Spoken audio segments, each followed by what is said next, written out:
हातकणंगले विधानसभा मतदारसंघामध्ये निवडणूक लढवत असणारे स्वाभिमानी पक्षाचे अधिकृत उमेदवार डॉक्टर सुजित मिंचेकर यांच्यासाठी होत असणाऱ्या या प्रचार सभेचे अध्यक्ष पंचगंगा सहकारी साखर कारखान्याचे माजी चेअरमन खोळ साहेब, या ठिकाणी मंचावर उपस्थित असणारे प्रहार जनशक्ती पक्षाचे नेते पाटील साहेब, त्याचबरोबर या ठिकाणी उपस्थित असणारे हातकणंगले पंचायत समितीचे माजी उपसभापती अरुण मगदूम, मंचावर उपस्थित असणारे आत्ताच आलेले येवल्याचे आमचे स्वाभिमानीचे सर्व नेते मंडळी, मुंडे सर, राजगोड पाटील, मुनीर जमादार, त्याचबरोबर या ठिकाणी उपस्थित असणारे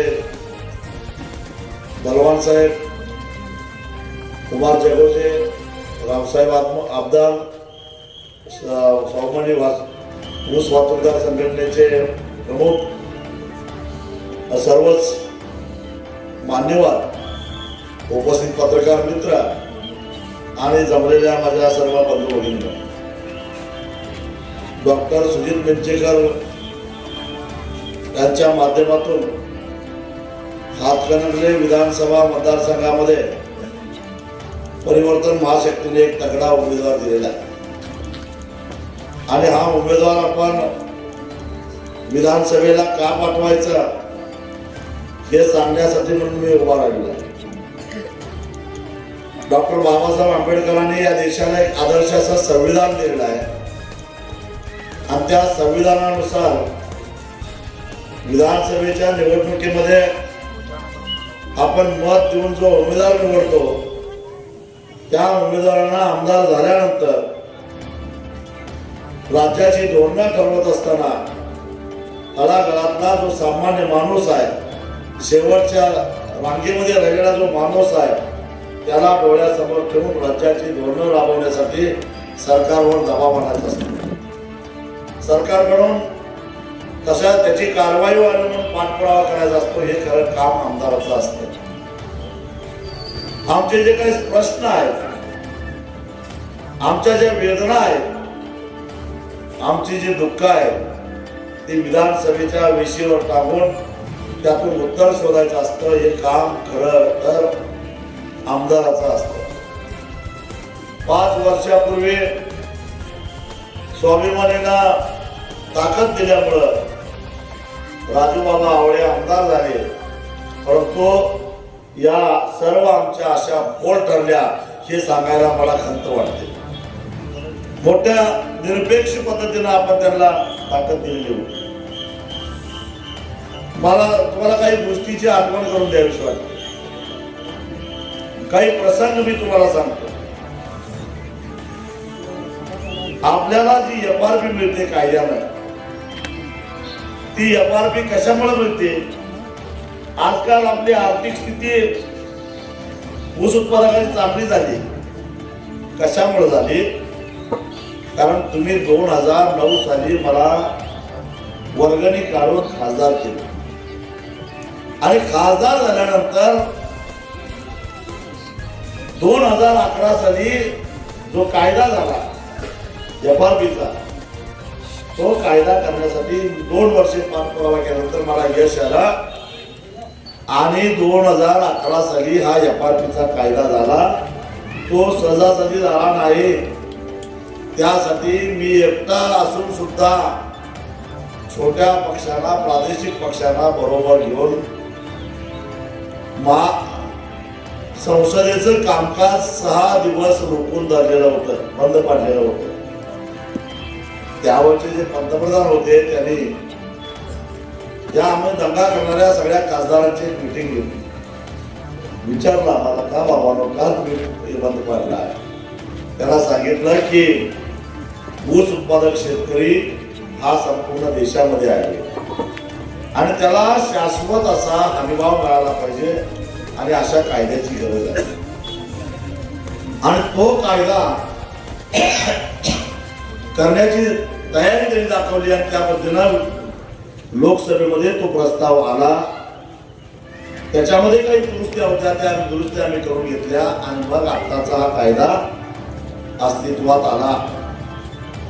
त्यातला महत्वाचा मुद्दा काय, सरकार 24 पिकांना हमीभाव जाहीर करतं, पण ऊस हे एकमेव पीक असं आहे की त्याचा हमीभाव जर दिला गेला नाही. मगाशी आमचे सहकारी जे म्हणत होते त्याला अनुसरून सांगतो, ऊसाला दिला जाणारा जर हमीभाव दिला गेला नाही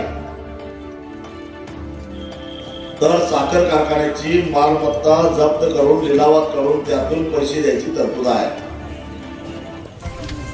असं संरक्षण सोयाबीनला आहे का? कारण या वर्षी सोयाबीनचा हमीभाव 4,892 आहे आणि शेतकरी विकायला लागले 4,000 रुपयाला. कारण तशा प्रकारचा संरक्षण देणारा कायदा लोकसभेमध्ये अजून मंजूर झालेला नाही. तो भाजीपाल्याला नाही, तो सोयाबीनला नाही, तो तुरीला नाही, हरभऱ्याला नाही, कुठल्याच पिकाला नाही, तो फक्त ऊसाला आहे. याचं कारण तुम्ही मत देऊन निवडून आणलेला माझ्यासारखा माणूस लोकसभेमध्ये होता म्हणून केवळ ऊसासाठी तो कायदा झाला. याला म्हणतात मत दिल्यानंतर उपयोग करून घेणार. त्यानंतर त्याच कायद्याची मोडतोड 2022 साली महाराष्ट्राच्या विधिमंडळामध्ये झाली. विना कपात एक रकमी असणारा आपला FRP त्याचे 3 तुकडे करायचा निर्णय झाला साखर कारखानदारांच्या दबावापोटी. आणि हा निर्णय होत असताना मी मत देऊन निवडून दिलेले राजू बाबा आवळे तोंडाला कुलूप लावून सभागृहामध्ये गप्प बसलेले होते आणि म्हणून आज आम्ही त्यांच्या बरोबर नाही हे लक्षात ठेवा. राजू आवाजकार हे आमदार आमच्या बाजूला बोलला नाही, सत्तेतला नाही, विरोधातलाही नाही. आज आम्ही मनगटाच्या बळावर साखर कारखानदारांना भीती घालून नाहीतर कारखाने बंद पडो असे सांगून एक रकमी FRP घेतो म्हणून फक्त कोल्हापूर आणि सांगली जिल्ह्यामध्ये एक रकमी FRP मिळते. बाकी इतर राज्यामध्ये जिथं शेतकऱ्यांची ताकद कमी पडते तिथं तुकड्याला पैसे दिले जातात. ही वस्तुस्थिती आहे. जसं FRPची मोडतोड होत असताना राजू बाबांनी तोंड मिटून गप्प बसणं पसंत केलं. कारण बंटी पाटलांचा त्यांच्यावर कदाचित दबाव असेल. बंटी पाटील हे कारखानदार, त्यांच्या विरोधात बोलणार कसं? दुसरा एक कायदा असा झाला आणि सांगायला अभिमान वाटतो. तो कायदा सुद्धा मी खासदार असताना 2013 साली संसदेमध्ये झालेला होता. त्या कायद्याचं नाव आहे भूमी अधिग्रहण कायदा. रात्री 1:05 तो कायदा मंजूर करून घेतला होता. पण तो कायदा व्हावा म्हणून वेदा पाटकर पासून ते देशातल्या सगळ्या शेतकरी नेत्यांना बरोबर घेऊन आम्ही जंतर मंतरला एक मोठं आंदोलन केलेलं होतं. त्या आंदोलनानंतर सोनिया गांधीने आम्हाला आश्वासन दिलं की तुम्हाला पाहिजे तसा कायदा करून देतो. आणि त्यानंतर हा 2013चा कायदा झाला की ज्या कायद्यानुसार विकास कामाच्या नावाखाली जर का शेतकऱ्यांची जमीन घेतली गेली तर शेतकऱ्याची संमती असेल तरच घेता येईल. ती घेत असता 90% शेतकऱ्यांनी संमती दिली तरच जमीन घेता येईल. शिवाय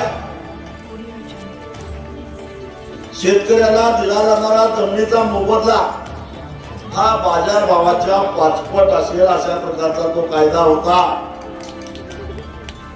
त्या कायद्यामुळं मुंबई नागपूर समृद्धी महामार्गाला ज्यांच्या जमिनी गेल्या त्यांचं उखाण पांढरा झाला.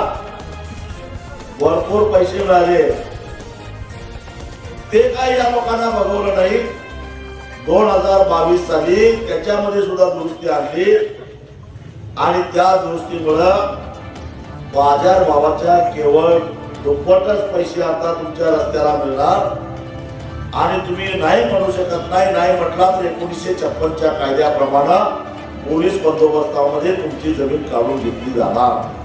हे संकट तुमच्या दारात आलंय. कारण शक्तीपीठ महामार्ग 1 किलोमीटर काय 2 किलोमीटरवर इथनं रुईच्या जवळनं जाणार आहे. म्हणजे ज्या शेतकऱ्याला समृद्धी महामार्गातून 100 रुपये मिळाले त्याच शेतकऱ्यांना शक्तीपीठाला केवळ 40 रुपये मिळणार. दुप्पट आणि 5 पट फरक घ्या. आणि तुम्ही जर नाही म्हटला तर पोलीस बंदोबस्तामध्ये तुमची जमीन काढून घेतली जाणार. तुम्हाला कुठल्याही न्यायालयामध्ये दाद मागता येणार नाही अशी दुरुस्ती महाराष्ट्राच्या विधानसभेनं केली.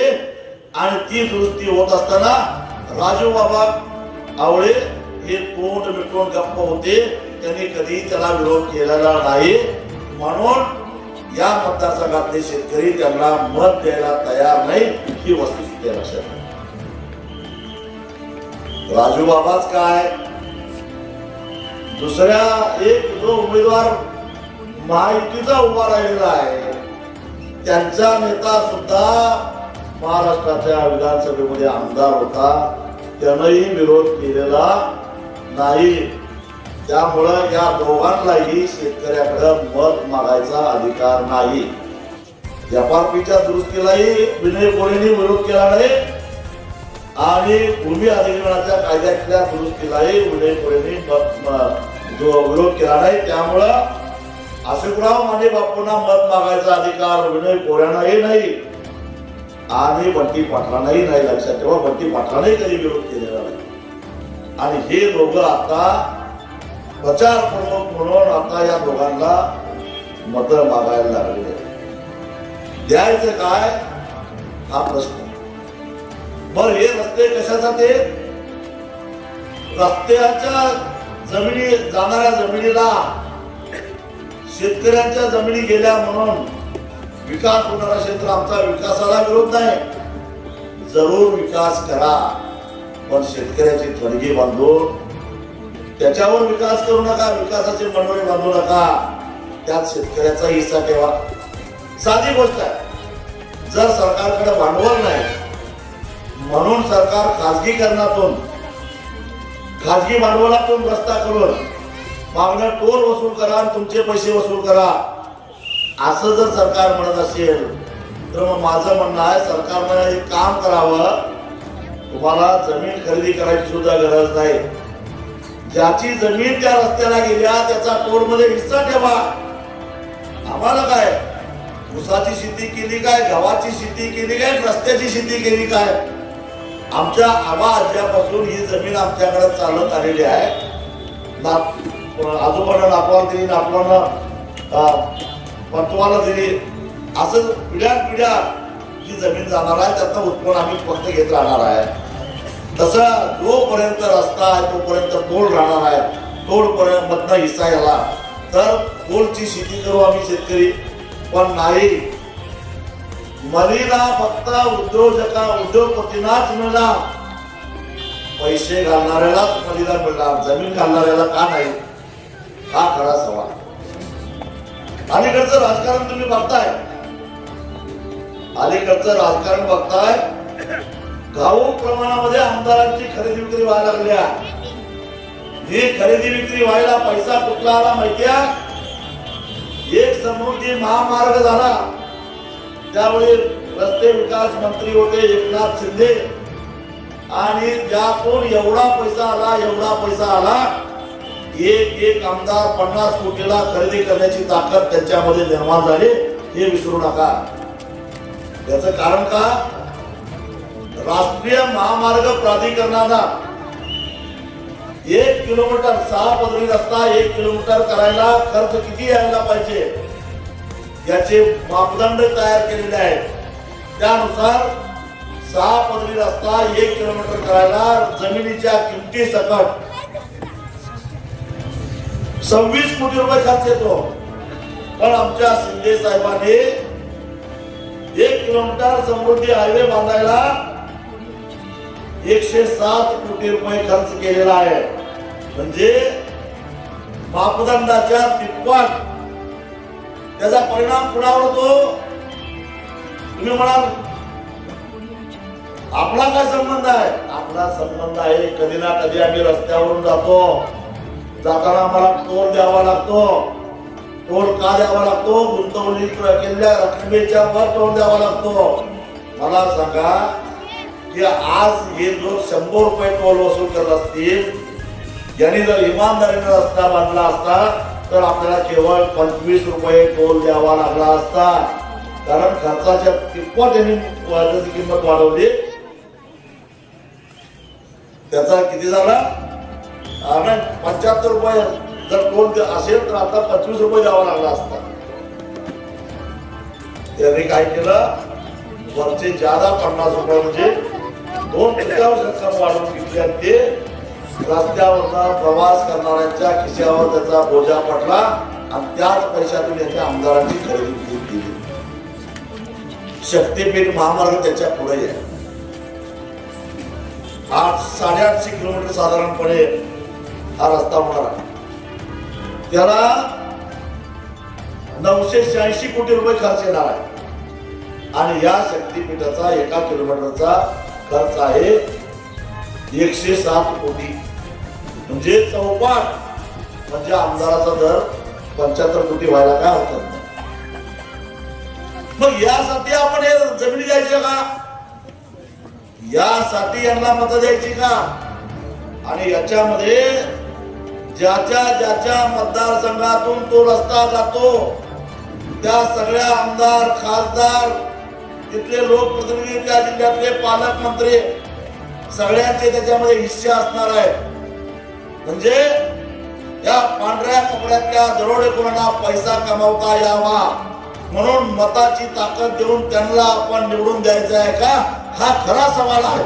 याचा अंतर्मुखून विचार करा. म्हणून या लोकांना मत द्यायचं का चळवळीची पार्श्वभूमी घेऊन बिल्ला लावून प्रत्येक जनसामान्यांच्या प्रश्नावर आक्रमकपणे रस्त्यावर उतरून लढणाऱ्या माणसाला मत द्यायचं हे आता तुम्ही ठरवायचं आहे. कुठल्या यांच्याकडे एवढे पैसे काय? रोजगार हमीच्या कामावर जातात. मताचा दर हजार रुपये काढायला लागलेले आहेत विधानसभेला. हा पैसा सगळा आरामाचा आहे. तुम्ही म्हणाल या लागल्यात, तुम्ही का आडवं यायला लागलाय? आम्ही आडवं येत नाही, पण गड्यावर त्या पैशाशी इमान राखू नका हा सल्ला द्यायला मी आलो. त्या पैसे माझं काय म्हणणं, त्या पैशाशी इमान राखायला जाऊ नका. तुम्हाला इमान राखायचं असेल तर हे बिल्ला लावणारे जे कार्यकर्ते आहेत त्यांनी डोकी फोडून घेतलेली आहेत उसाच्या दरासाठी.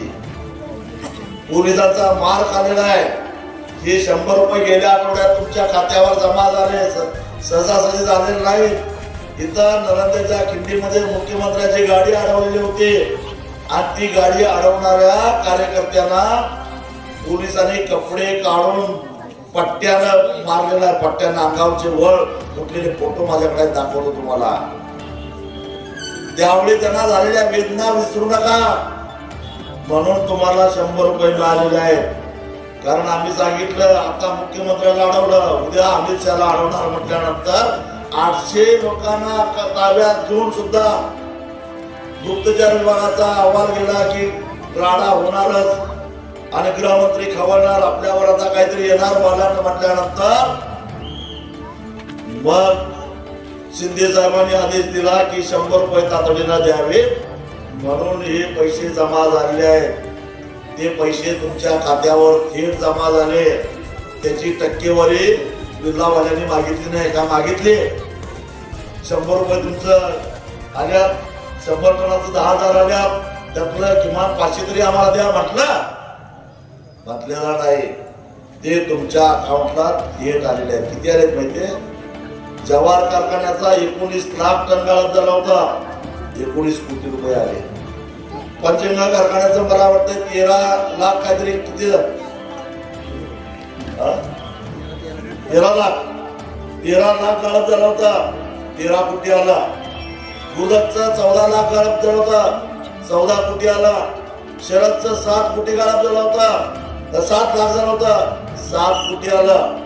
दत्तचं 12 लाख टन गाळप झाला होता, 12 कोटी आला. असं सगळं मिळून हे पैसे तुमच्या खात्यावर आले.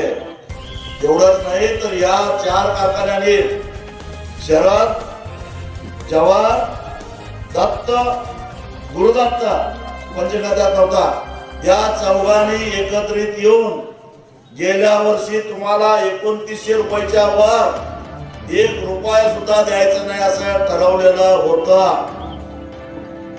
आंदोलन करावं लागलं. मग कुठं 3100 रुपये झालं, म्हणजे टनाला 200 रुपये, 100 टना पाठीमागा 20,000 रुपये तुमच्या घरात विनासायास आले. ते राहिलं बाजूला. आमच्यातलीच काही बिने म्हणतात कारखाना उशिरा चालू झाल्यामुळे आमचं जरा नुकसानच झालं म्हणतात ना. अरे जरा तरी काहीतरी वाटलं पाहिजे असं म्हणायला. मग गेल्या वर्षी आंदोलन कधी मागे घेतलं? एक लक्षात घ्या, आमच्यामुळे कारखाना उशिरा सुरू झाला नव्हता. 7 नोव्हेंबरला ऊस परिषद झाली जयसिंगपूरला, त्यावेळी जिल्ह्यात एकही कारखाना चालू नव्हता. 9 नोव्हेंबरला दिवाळी होती, 14 नोव्हेंबरला दिवाळी संपली.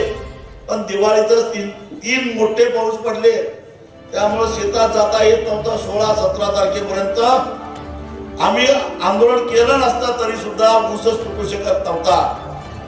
जवाहरचं आंदोलन झालं ते 17 तारखेनंतर, गुरुदत्तचं आंदोलन झालं ते 17 तारखेनंतर, आणि मग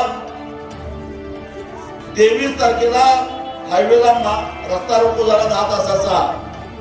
आणि मग मुख्यमंत्र्यांनी हस्तक्षेप केल्यानंतर, मध्यस्थी केल्यानंतर आंदोलन मागे घेतलं गेलं आणि हे 200 रुपये तुम्हाला वाढवून मिळाले. गेल्या वर्षी तुटलेल्या ऊसाचे 200 रुपये आणि त्याच्या आधीच्या वर्षाचे 100 रुपये, असं 300 रुपये तुम्हाला मिळाले. या 2 तालुक्यामध्ये मिळून 50 लाख टन ऊस आहे.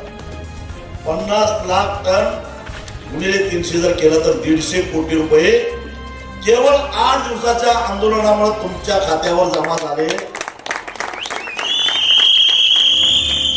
आणि तुम्ही काय म्हणताय, आमचा ऊस जरा उशिरा तुटला. जरा तरी जरा मनाची जनाची काय वाटायला पाहिजे तुम्हाला. आता मी तुम्हाला एक प्रश्न विचारतोय, सध्या तरी आमचं आंदोलन चालू नाही, अजून कारखाने चालू नाहीत. 23 तारखेला निकाल आहे, तोपर्यंत कारखाने चालू होत नाहीत. आता उशीर होत नाही. आता कोणाचा वगैरे करायचं, आता उशीर होतोय का नाही, आता काय बोलत नाही. मग जे गेल्या वर्षी आमच्या नावानं बोलत होते ते कुठं आहेत आता? कारखाना चालू व्हायला उशिरा होतोय म्हणणारे कुठे गेले? आता उशीर होतोय का नाही? पण तुम्हाला गेल्या वर्षी 5-6 दिवस आंदोलन करून 150 कोटी मिळवून दिले. इमान राखायचं असेल तर त्या पैशाशी इमान राखा, एवढंच माझं तुम्हाला सांगणं आहे.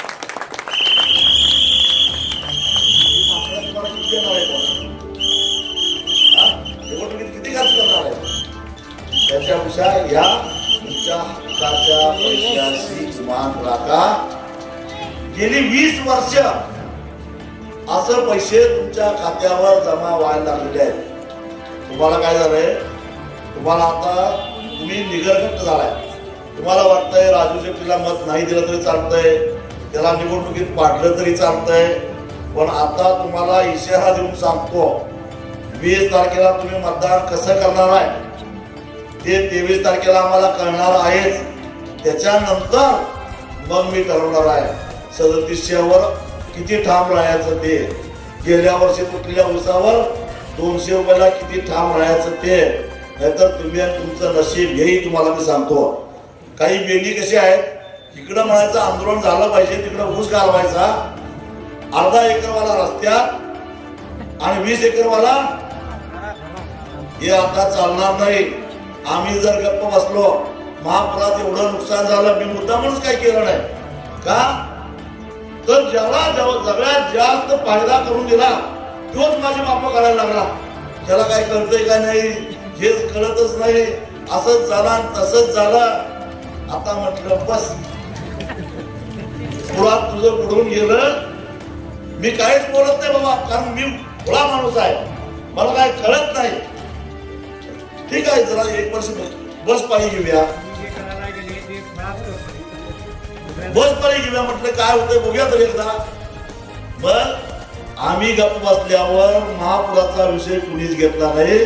पूर आला कधी, गेला कधी, आता बुडलेला ऊस तोडायचा का नाही हे सुद्धा कारखाने बोलत नाहीत. परवडत नाही. एक लक्षात ठेवा, ही जर चळवळ संपली, या चळवळीची ताकद जर कमी झाली, कुत्र सुद्धा तुमचं हाल करणार नाही हा इशारा तुम्हाला देऊन ठेवतो. आम्ही काय खोळा आहे, आम्हाला काय देवाळ सोडले वय?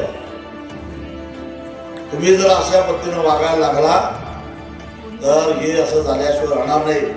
पण त्याच्या पुढे जाऊन सांगतो, तुम्ही जर का डॉक्टर मिंचेकरांना भरभरून मतं देऊन निवडून दिला तर मी आज तुम्हाला शब्द देतो, 23 तारखेनंतर होणाऱ्या आंदोलनाला हात धरून मिंचेकरांना आंदोलनात रस्त्यावर उतरायचं आहे माझं.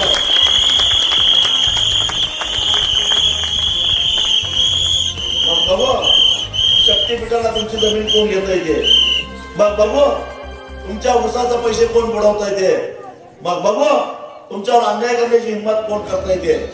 मग त्यासाठी तुम्हाला काय करावं लागेल, पैसा कोणाचाही घ्या, मत मात्र शेतीला द्या, हा निर्णय घ्यावा लागेल.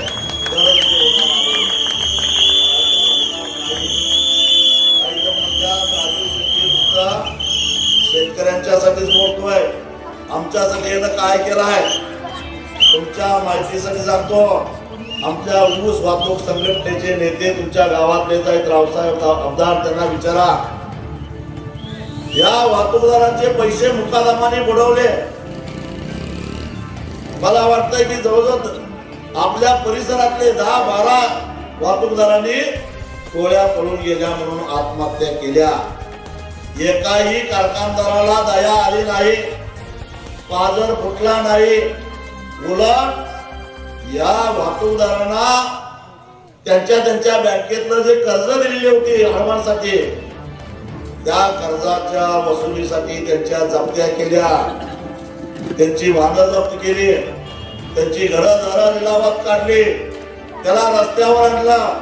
पण ते पैसे वसूल व्हावेत म्हणून कुणीही प्रयत्न केले नाहीत. ना आवडेने केलं, ना विनय कोरेने केलं, ना गणपतरावांनी केलं, ना यड्रावकरांनी केलं. कुणालाही या पैशाच्या वसुलीसाठी प्रयत्न करावा असं वाटलं नाही.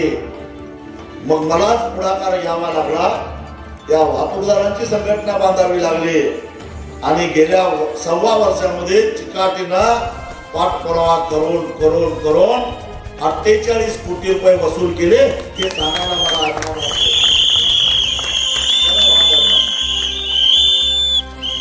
तरी सुद्धा ती तिकडेच करायला लागल्यात, रावसाहेब सारखी पुढे सोडली तर.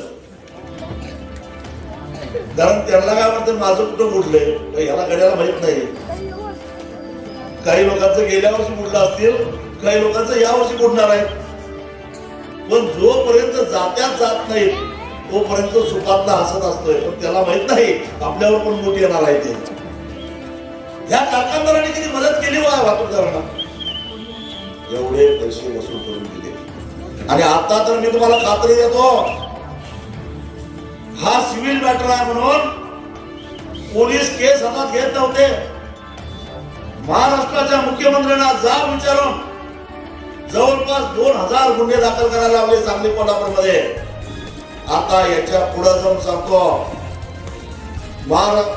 विधिमंडळामध्ये कायद्यात दुरुस्ती करून मुकादमानं दिलेला ऍडव्हान्स हा म्हणजे, आणि त्यांनी जर तो बुडवला तर तो आर्थिक गैरव्यवहार आहे असं समजून त्याच्यावर फौजदारी गुन्हे दाखल करण्याची कायद्यात दुरुस्ती या मिंचेकरांच्या माध्यमातून मी विधानसभेत करून घेतल्याशिवाय सोडणार नाही. हा माझा एवढंच करून मी गप्प बसणार. तुमच्या टनातून 10 रुपये स्वर्गीय गोपीनाथ मुंडे ऊस तोडणी मजूर महामंडळाला कापले जातात. हे मंडळ कशामुळे तयार झालं माहितीये? त्याचा जनक मी आहे हे सांगायला मला अभिमान वाटतो. मी जेव्हा आमदार होतो 2007 साली, तेव्हा महाराष्ट्राच्या विधिमंडळामध्ये एक खाजगी विधेयक आणलं. जसं बांधकाम कामगार मंडळ आहे, मला वाटतं की या गावातल्या अनेक लोकांना त्याच्या सोयी सुविधा मिळवून दिलेल्या आहेत आम्ही. जसं बांधकाम कामगार मंडळ आहे जसं माताडी कल्याण मंडळ आहे, त्याच धर्तीवर महाराष्ट्रामध्ये असणाऱ्या 9 लाख ऊस तोडणी मजुरांचं कल्याण मंडळ स्थापन झालं पाहिजे, अशा अर्थाचं एक खासगी विधेयक मी विधानसभेमध्ये मांडलेलं होतं. त्यावेळी आमदार होतो. विधानसभेमध्ये सरकारनं एकदा जर का घोषणा केली तर त्यांच्यावरती बंधनकारक असतं. बाहेरच्या घोषणा हवेत उडतात, पण विधिमंडळातली घोषणा बंधनकारक असते. आणि म्हणून माझ्या त्या विधेयकावर चर्चेला उत्तर देत असताना कामगार मंत्र्यांनी आश्वासन दिला, असं मंडळ आम्ही लवकरच स्थापन करू. आणि त्यानुसार 2015 साली ते मंडळ स्थापन झालं. म्हणून ऊस तोडणी मजुरांना त्याचं कुठेतरी आता संरक्षण मिळालं. मी यासाठी सांगितलं, तुम्ही जर का मिंचेकरांना आमदार केला तर मिंचेकरांच्या माध्यमातून मी महाराष्ट्राच्या विधिमंडळामध्ये एक दुसरं विधेयक मांडणार आहे. आणि ते विधेयक म्हणजे जसं ऊस तोडणी मजूर गरीब आहेत, तसं आमच्या शेतामध्ये काम करणारे शेतमजूर सुद्धा गरीब आहेत. आयुष्यभर हळाची काढे करून ते राबत असतात. त्यांच्या वार्धक्यामध्ये त्यांना काहीतरी आधार पाहिजे. 65 वर्षे पूर्ण झाल्यानंतर त्यांना पेन्शन मिळालं पाहिजे. त्यांच्या मुलाला स्कॉलरशिप मिळाली पाहिजे. त्यांना आरोग्याचा विमा मिळाला पाहिजे. त्यांच्या पोरांच्या शिक्षणाची जबाबदारी घेतली पाहिजे. आणि हे शेतमजूर कल्याण मंडळाच्या माध्यमातून या मंडळाने करावं. यासाठी विधेयक तर मांडणारच, पण जसं आजपर्यंत स्वाभिमानी शेतकरी संघटनेची ख्याती आहे, जो प्रश्न हातात घेतला तो सोडवून दाखवला. त्या पद्धतीनं रस्त्यावरची लढाई लढून या शेतमजुरांना सुद्धा न्याय मिळवून देणार आहे, हा माझा तुम्हाला दिलेला शब्द आहे.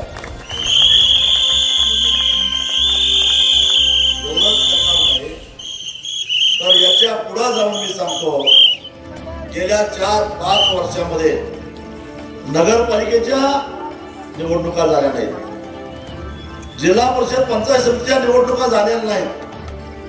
का झाल्या नाहीत? तर या स्थानिक स्वराज्य संस्थांमध्ये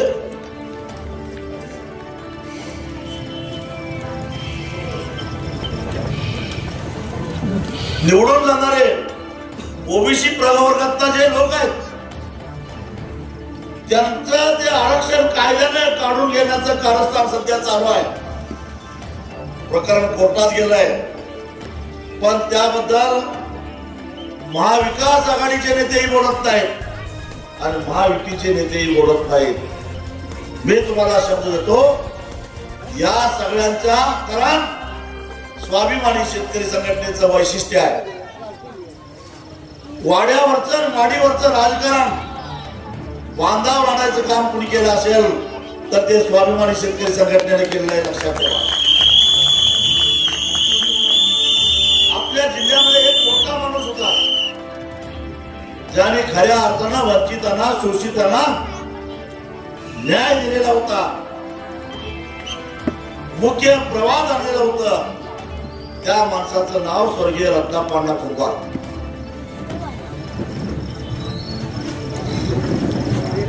रत्नाप्पा कुंभार त्याने अनेक उपेक्षित घटकातल्या लोकांना न्याय दिला.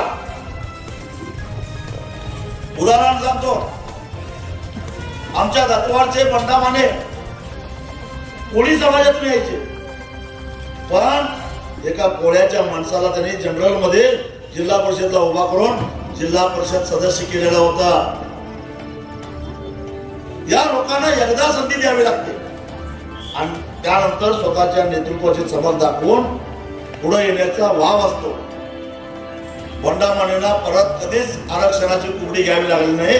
स्वतःच्या हिमतीवर जवळजवळ 20-25 वर्षे ते जिल्हा परिषदेमध्ये राहिले, जिल्हा परिषदेचे उपाध्यक्ष झाले.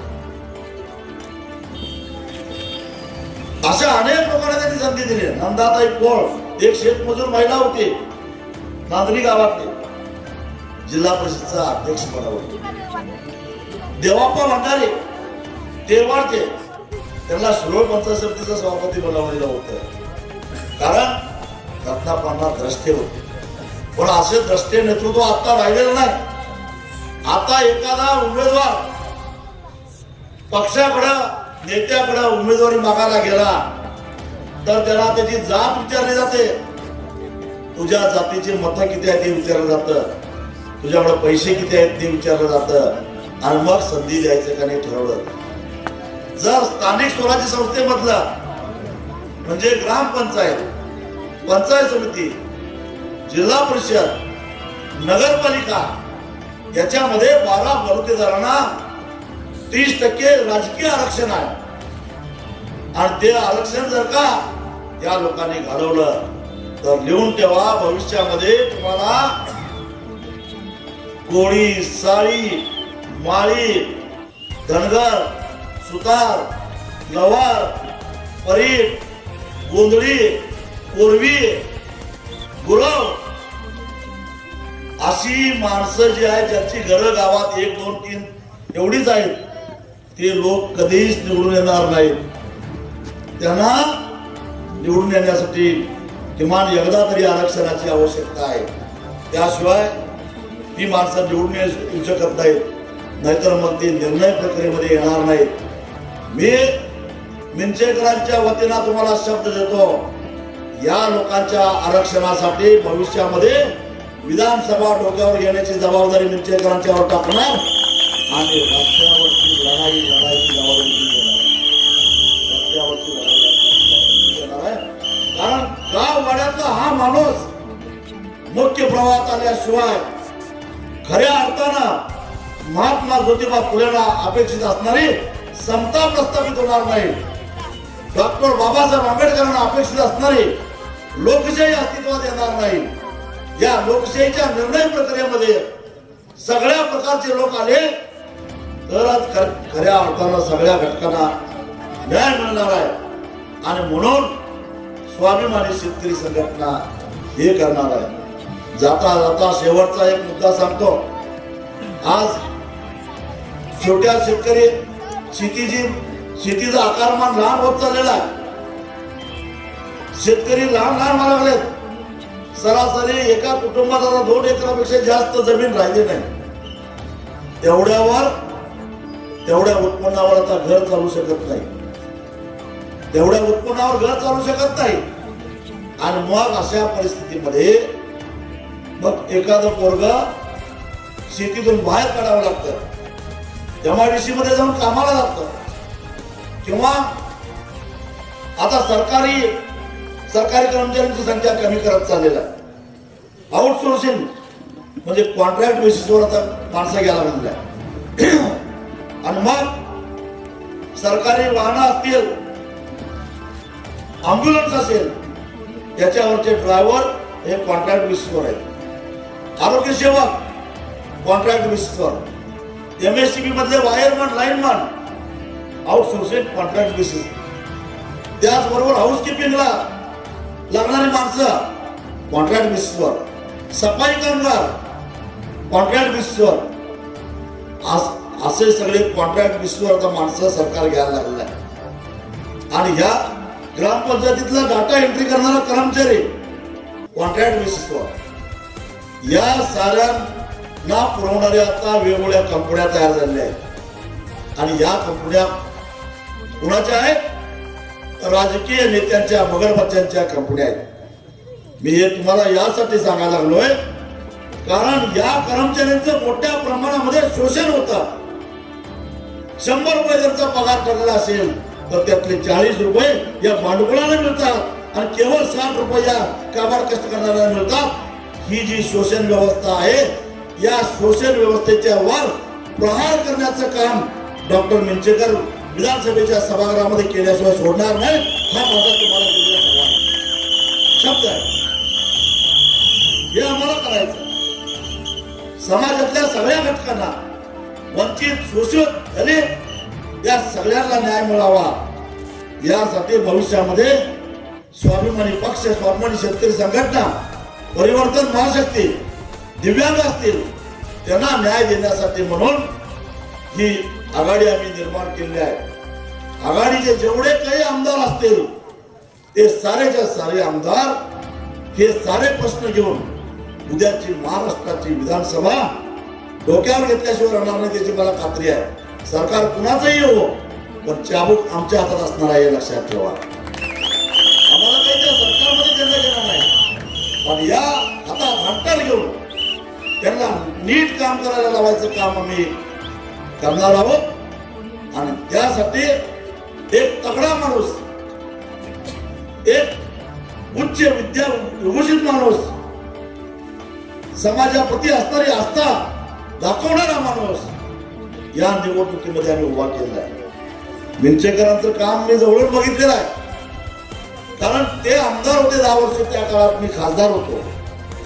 आणि त्यामुळं दोघांनाही एकमेकाच्या कामाची माहिती आहे. आणि म्हणून मोठ्या विश्वासानं मी तुमच्याकडं या विंचेकरांच्यासाठी मत मागतोय. आणि मला खात्री आहे तुम्ही मला निराश करणार नाही, कारण यामुळं स्वाभिमानी शेतकरी संघटनेच्या चळवळीची ताकद सुद्धा वाढणार आहे. आणि म्हणून तुम्ही भरभरून मतं द्या एवढी विनंती करतो. मला शिरोळ तालुक्यातल्या सभेसाठी जायचं आहे. कृपा करून कुणीही जागा पूर्ण उठू नका. विंचेकर साहेब 5 मिनिटांमध्ये येतील, परंतु मला शिरोळ तालुक्यामध्ये जायचं असल्यामुळं सगळ्यात आधी बोलायला मी उठलो. विंचेकर साहेब येऊन या ठिकाणी बोलतील, त्याच्या आधी इतर वक्ते बोलतील, एवढंच सांगतो आणि इथंच थांबतो. धन्यवाद. नुकतेच अधिकारनामा जाणीव हक्काची या न्यूज चॅनलला लाईक, शेअर व सबस्क्राईब करण्यास विसरू नका व सदैव रहा अपडेट. जाहिराती व बातमीसाठी आजच न्यूज चॅनलशी संपर्क साधावा. 80 87 820 897.